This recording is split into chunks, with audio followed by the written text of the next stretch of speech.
Well, at least we've got some signal now and that we can actually see Tingana fairly nicely. And he's taking a really big nap at the moment. He's pretty typical of him these days. He doesn't seem to move around too much. He just likes Chitwa Dam area.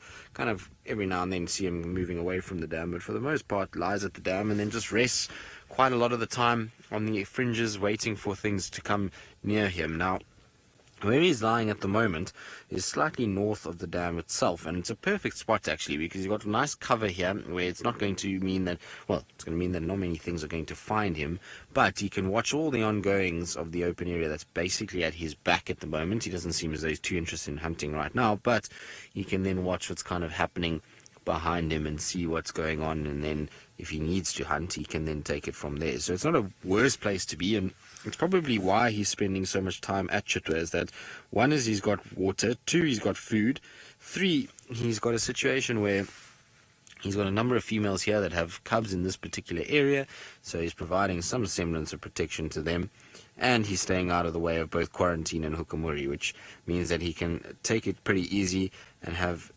days like this where he can just have kind of bed weather and sleep and not have to worry too much.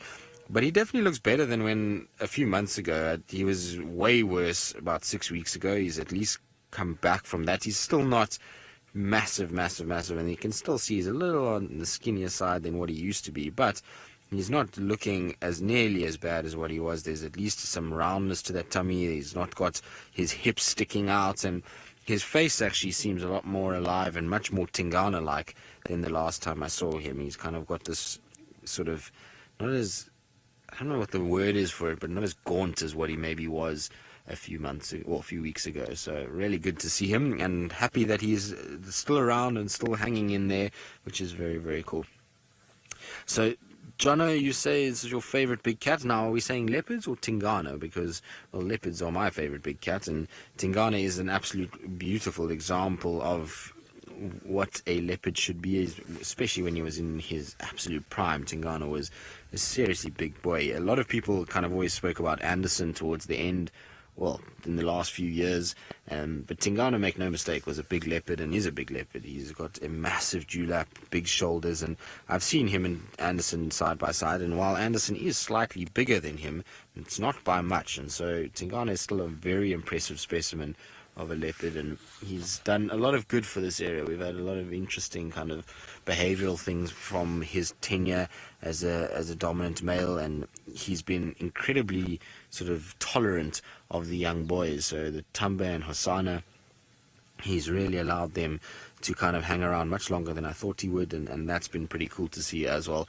So it's always good to spend time with the old Duke, and like I say, he's looking better, so he's not nearly as frail as what he was kind of looking like a few months ago when he was, kind of walking around and you sort of got this feeling that something really wasn't right with him. At least now he looks as though he's kind of back to semi sort of good health and body condition, and hopefully he's going to be able to catch himself quite a few meals. Now there's a car that's going to join us fairly shortly, and I'm hoping that that will trigger him just to put his head up for a little bit, but probably not.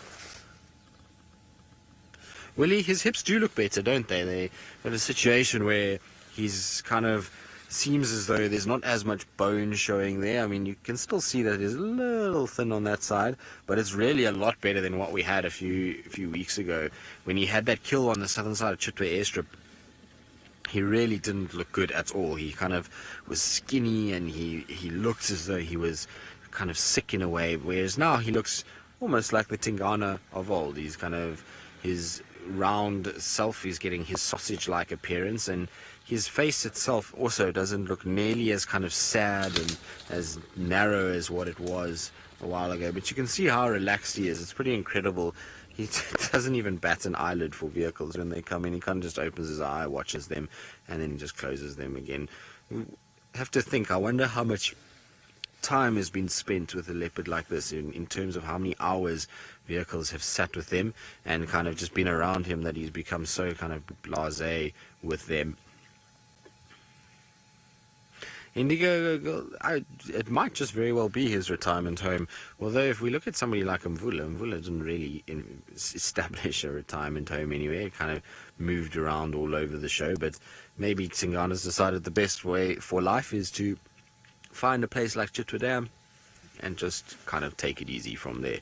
He's got everything he needs here, so it's not like he has to walk far for food or water, and hanging around in this general vicinity and not having to deal with the big other males that have been moving around is a fairly good thing, I think. I think it's been a perfect situation, and he's been lucky that he's had a place like this where the other males haven't come, that he's been able to kind of recuperate from his condition and to get himself back into a situation where he's, like I say, healthier and probably a lot more capable of defending himself. So, Jono, you say leopards in general are your favorite, and so I can't agree more, Jono. It's the best animal that we have out here, in my opinion. We are blessed to have a lot of incredible species in Africa, but leopards for me are just the epitome of epicness, and so I love spending time with them, as you all know. Now, he also wants to know, John, about the sort of strength of leopards and whether or not they are the strongest pound for pound of the big cats. Definitely here in Africa, they are the strongest pound for pound of the big cats.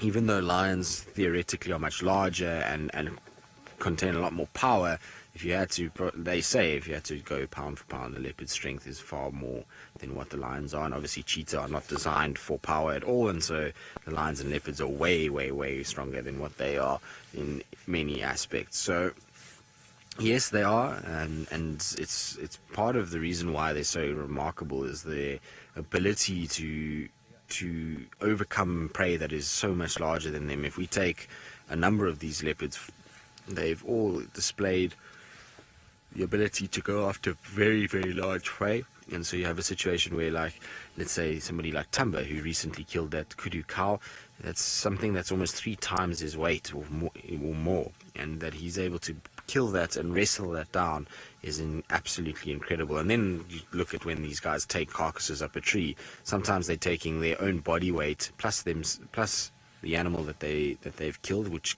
can sometimes weigh as much as they do, up against gravity with their mouth and shoulders up into a tree is pretty impressive. So amazing cats to follow and to watch, and even when they're sleeping like this, there's still some sort of beauty within them. And he's actually looking very serene today, isn't he? He looks as though he's kind of in max chill mode and not a care in the world.